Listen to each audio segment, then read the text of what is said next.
Pemirsa tahu tidak kalau 30 Juni ini menjadi waktu terakhir untuk pemadanan NIK sebagai NPWP.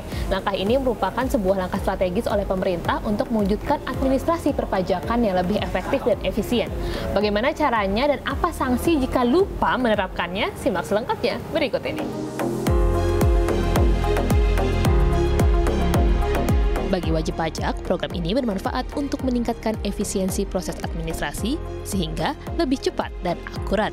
Sedangkan untuk pemerintah, penerapan Single Identity Number akan membantu dalam memantau kepatuhan wajib pajak dan mendeteksi potensi pelanggaran pajak. Sistem yang terintegrasi dan terpusat pada satu lokasi juga akan mempermudah perlindungan dan semakin menjamin keamanan data. Pemirsa, sebenarnya Anda sebagai wajib pajak bisa melakukan validasi data Anda dari NPWP ke NIK secara mandiri melalui halaman pajak.go.id. Ayo kita coba sama-sama. Pertama, buka dulu halaman pajak.go.id, lalu akan masuk ke halaman Direktorat Jenderal Pajak. Nah, dari sini Anda bisa mengklik login. Nah, di sini Anda akan diminta memasukkan NIK atau NPWP dengan kata sandi, lalu juga ada kode keamanan. Ayo kita coba ya. Saya akan mencoba memasukkan NIK saya, lalu kata sandi,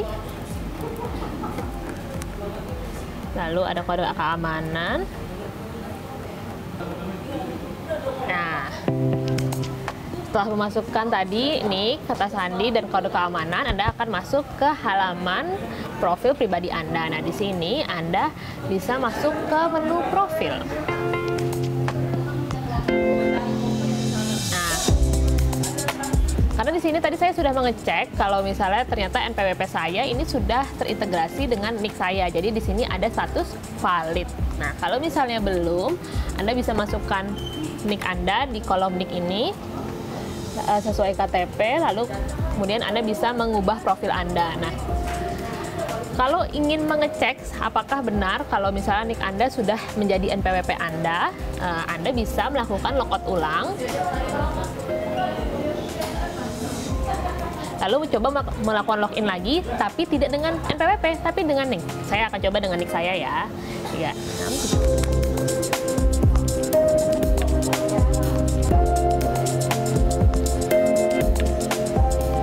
Bisa.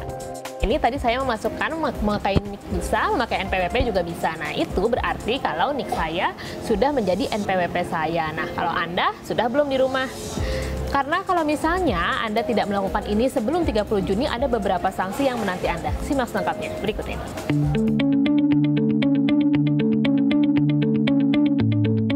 Masyarakat yang tidak melakukan pemadanan hingga tenggat waktu yang diberikan akan menghadapi kendala saat mengakses layanan perpajakan yang memerlukan NPWP. Direktorat Jenderal Pajak juga akan menerapkan sejumlah pembatasan akses bagi masyarakat yang tidak melakukan pemadanan seperti pembatasan layanan pencairan dana pemerintah, pembatasan layanan ekspor dan impor, pembatasan layanan pendirian badan usaha dan perizinan berusaha, pembatasan layanan administrasi pemerintahan selain yang diselenggarakan Direktorat Jenderal Pajak, serta pembatasan layanan lain yang mensyaratkan penggunaan NPWP.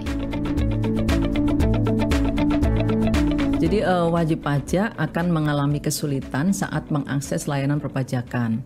Salah satunya terkait pelaporan SPT tahunan di mana mereka akan meminta aktivasi EFIN. Tahu kan ya EFIN ya? Electronic Filing Identification Number. Selain itu, WP juga akan dikenakan tarif pajak yang lebih tinggi sesuai dengan Peng 06 tahun 2024 tentang penggunaan NPWP. Seperti itu, Mas Hasim. Oh, begitu ya, Bu ya. Berarti kalau kira-kira nih benar-benar nih katakanlah lupa ya gitu ya, Bu ya. Ada sanksinya nggak, Bu, buat kawan pajak yang nggak melakukan pemadanan NIK dan NPWP ini, Bu? Jadi gini, kalau sanksi tidak ada, Mas. Bagi Anda yang ingin mengetahui apakah NIK Anda sudah terintegrasi dengan NPWP, Anda bisa kembali login pada halaman DJP online dengan menggunakan NIK. Jika Anda berhasil, berarti NIK Anda telah tervalidasi.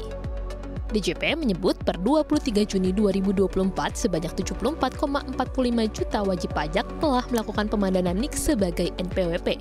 4,32 juta dilakukan secara mandiri oleh wajib pajak, sementara sisanya otomatis dipadankan oleh sistem.